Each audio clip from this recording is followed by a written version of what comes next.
If you own an action camera, chances are you've captured videos with that terribly jittery, shaky, blurry, jello-y footage.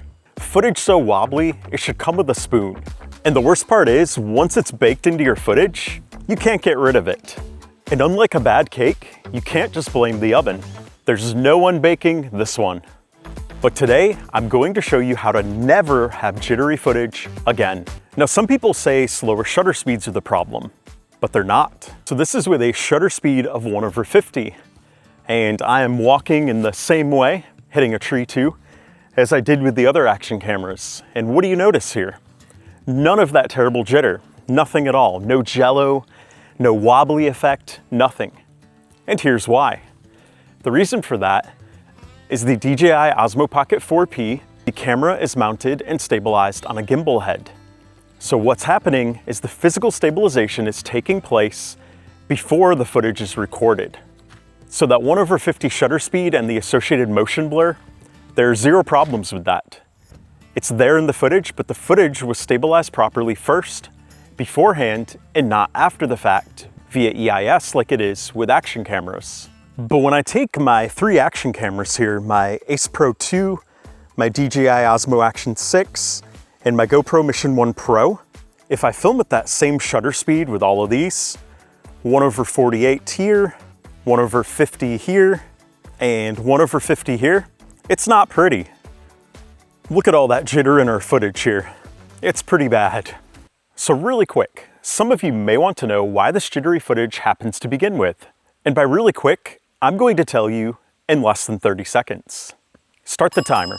Physical stabilization, such as a gimbal, optical, or sensor shift, cancels the shake before the image is recorded. Because of this, every single frame comes out sharp. But action cameras, they do it backwards. They record first, then stabilize via electronic image stabilization.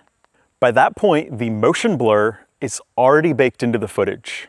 And no amount of software, not even gyroflow, can unblur what's already been captured. So now that you know what causes it, let's talk about how to fix this problem so that it never ever plagues you again. Option 1 is physical stabilization, which for these 3 action cameras would be a gimbal. But what if you don't want to use a gimbal? I've got a solution for you as well. Never allow the shutter speed on your action camera to be slower than 1/200 unless your action camera is physically stabilized or stationary on something like a tripod. So how do you do this? Well, it depends on the action camera. For instance, on the GoPro Mission 1 Pro right here, all you do is you go down here to the bottom, click on video, and here at shutter, all you have to do is click on range. When you get to range, you're gonna set the range to 1/192 to 1/6144. That's all you've gotta do. What this will do is it'll make sure your shutter speed never goes slower than 1/192. And by the way, if you happen to be in 30 frames per second on here, you're going to have the shutter speed range of 1/240 to 1/7680. On the DJI Osmo Action 6, all you gotta do is click on your advanced parameters right here, go to exposure, and you're gonna make sure you're in auto, and then you're gonna go up here and click where it says S, and all you have to do is set your shutter speed range to 1/200 to 1/8000, click the check mark, and you're good to go. But with a camera like the Ace Pro 2 here, unfortunately, you do not have a shutter speed range. So what you would have to do is you're gonna have to swipe in from the right. You're going to have to click on M up here, and then down here at the shutter symbol, you're going to have to toggle this manually to 1/200. Now, if you are in lighting like this right here, that's not a problem. That exposure looks pretty good in the woods here. It doesn't look overexposed or underexposed. Check it out when I film with these now.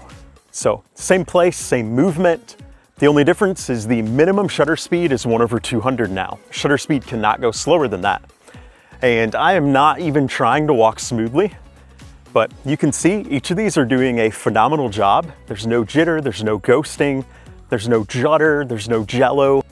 And if you own an older GoPro like the Hero 11 that I have right here, you can't set a range on there either. You do have to set a static shutter speed. So the way to do that on here, just click down here at the bottom, go over to the edit pencil, and then you're gonna go down here to shutter where it says auto. And you're gonna toggle this up. And in this case, you'd want to set it at 1/192.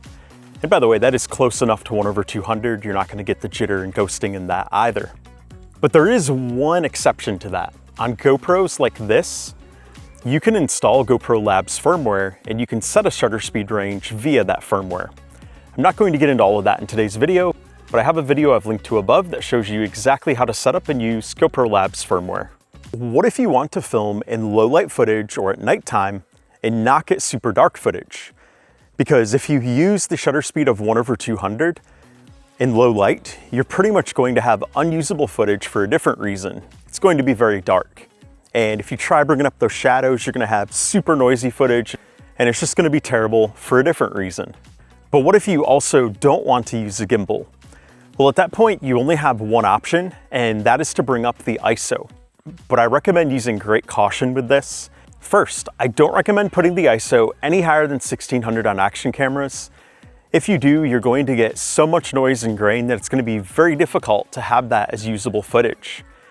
Now, you could use a noise removal solution while editing later on, but if you're going to do that, I recommend filming some sample clips in low light or darkness first at the ISO of 1600, just to make sure your noise removal is enough. But ultimately, if you want really nice low light footage, your only real choice with an action camera is to use a gimbal. And for action cameras that weigh less than 200 grams, the gimbal that I have used for several years now is the Hohem iSteady Pro 4.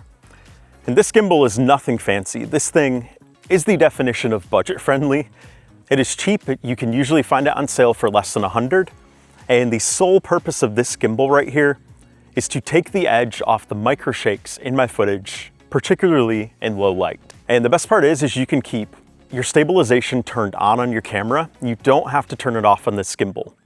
In fact, I don't recommend turning it off on the gimbal, because if you do, this gimbal is not going to stabilize your footage nearly enough. Your footage is going to be too shaky. But this will prevent that shake from being baked into your footage. So now that you know how to never get jitter, shake, blur, jello, anything like that in your footage again, tell me what obstacle you'd like to overcome next with your action camera in the comments below.